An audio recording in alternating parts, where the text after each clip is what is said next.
Hello बच्चों, let's see this question. Sum of this series sigma k equal to 0 to n factorial 2n upon factorial k square into factorial n minus k का square is option A 2n cn plus 2n cn minus 1, option B n to the power n plus 2n cn, option C 2n cn का whole square और option D 1 square 2 1 square 3 square 5 square up to 2n-1 का whole square into 2 to the power 2n and divide by factorial n का square.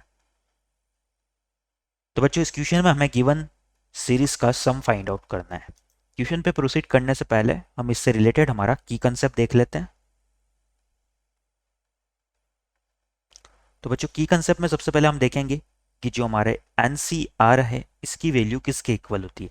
तो ये हमारा equal होता है factorial n upon factorial n minus r into factorial r. इसी तरह से अगर हम बात करें कि अगर हमारा ये sigma r equal to 0 to n NCR का होल स्क्वायर ये किसके इक्वल होता है। तो बच्चों यहां से अगर हम इसे एक्सपेंड करें तो ये क्या हो रहा है, ये हो रहा है NC नोट का स्क्वायर प्लस NC1 का स्क्वायर प्लस NC2 का square and up to NCN का स्क्वायर, यानी कि ये बाइनोमियल कोफिशिएंट के स्क्वायर का सम है। तो ये हमारा इक्वल होता है 2NCN के।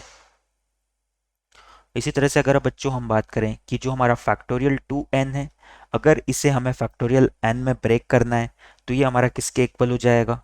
तो ये इक्वल होता है 2 to the power n into factorial n into में हमारा होता है 1 into 3 into 5 into 7 up to 2n-1 इन सभी का मल्टीप्लीकेशन। तो फैक्टोरियल 2n को हम फैक्टोरियल n में इस तरह से ब्रेक कर सकते हैं। इन तीनों कंसेप्ट को माइंड में रखते हुए हम हमारे क्वेश्चन की तरफ आगे प्रोसीड करते हैं। क्वेश्चन में जो सीरीज मुझे दी हुई है मैं इसे s के इक्वल मान लेता हूं। Let s is equal to sigma k equal to 0 to n factorial 2n upon factorial n factorial 2n upon factorial k का whole square into factorial n minus k का होल स्क्वायर। तो बच्चों यहां से s हमारा equal आ जाता है सिग्मा, यहां से क्या करेंगे जो लिमिट लगी हुई है वो k के लिए लगी हुई है तो इस फैक्टोरियल 2n को हम बाहर लिख सकते हैं सिग्मा से, तो इसे हम बाहर लिख लेते हैं फैक्टोरियल 2n। नाउ यहां से हम क्या करते हैं डिनोमिनेटर में तो हमारा बच जाएगा फैक्टोरियल k का होल स्क्वायर और यहाँ पर बच जाएगा फैक्टोरियल n माइनस k का होल स्क्वायर। अब बच्चों यहाँ पर मैं क्या करता हूँ फैक्टोरियल n स्क्वायर से मल्टीप्लाई भी कर देता हूँ और डिवाइड भी कर देता हूँ और फैक्टोरियल n पे तो हमारी लिमिट लगी हुई नहीं है तो फैक्टोरियल n स्क्वायर को जो हम डिवाइड करेंगे उसे बाहर ही लिख देते हैं। यहाँ पर हमारी लिमिट है k equal to 0 to n, तो s मेरा यहाँ से इक्वल आ जाता है factorial 2n upon factorial n sigma k equal to 0 to n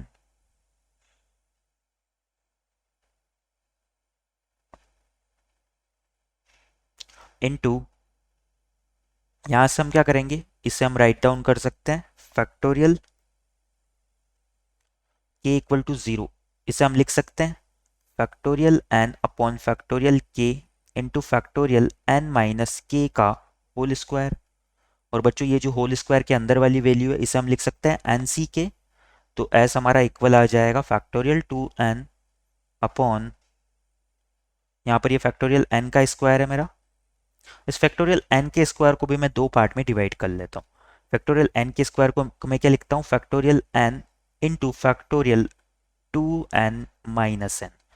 एक फैक्टोरियल n को तो मैंने एज इट इज लिख दिया, दूसरा फैक्टोरियल n को मैंने क्या लिख दिया फैक्टोरियल 2n माइनस n जो कि फैक्टोरियल n के ही इक्वल होगा। यहाँ से ये हमारा किसके इक्वल आ जाता है k equal to 0 to n sigma और ये हमारा बन जाता है NCK का स्क्वायर। और बच्चों अभी अभी हमने प्रॉपर्टी देखी थी कि NCK का स्क्वायर जहाँ पर k हमारा 0 से n के बीच में बिलोंग कर रहा है ये किसके इक्वल होता है, ये 2NCN के इक्वल होता है।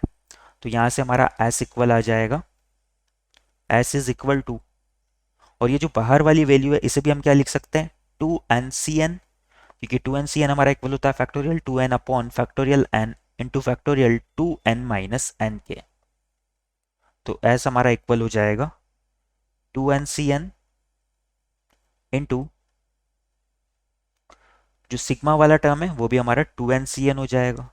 तो s की वैल्यू को हम लिख सकते हैं 2n का होल स्क्वायर, या इसे हम रिप्रेजेंट कर सकते हैं जिसे हमने ऑप्शन में रिप्रेजेंट किया हुआ है 2n का होल स्क्वायर। तो बच्चों यहां से हम, ये तो हमारा ऑप्शन सी हो जाएगा। आगे भी हम चेक कर लेते हैं कि कोई और ऑप्शन भी हमारा करेक्ट हो रहा है क्या। तो बच्चों यहां से हम क्या करते हैं, अब जो ये 2n हमारा बन रहा है, इस 2n को हम फैक्टोरियल n में कन्वर्ट करने की कोशिश करते हैं। एस हमारा इक्वल है factorial 2n upon factorial n into factorial n के। तो यहां से हम फैक्टोरियल 2n को क्या लिख सकते हैं, इसे लिख सकते हैं factorial n into 2 to the power n,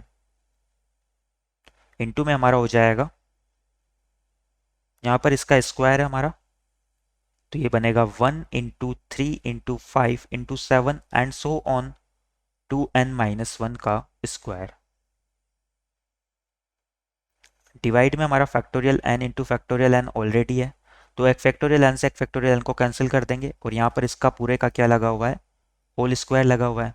तो इसे हम लिख सकते हैं 2 टू द पावर n का होल स्क्वायर क्या हो जाएगा, 2 टू द पावर 2n। इन सभी का भी स्क्वायर हो जाएगा, ये सभी मल्टीप्लीकेशन में, तो इन्हें हम लिख सकते हैं 1 square into 3 square into 5 square into 7 square, और ये हो जाएगा अप टू 2n-1 का होल स्क्वायर।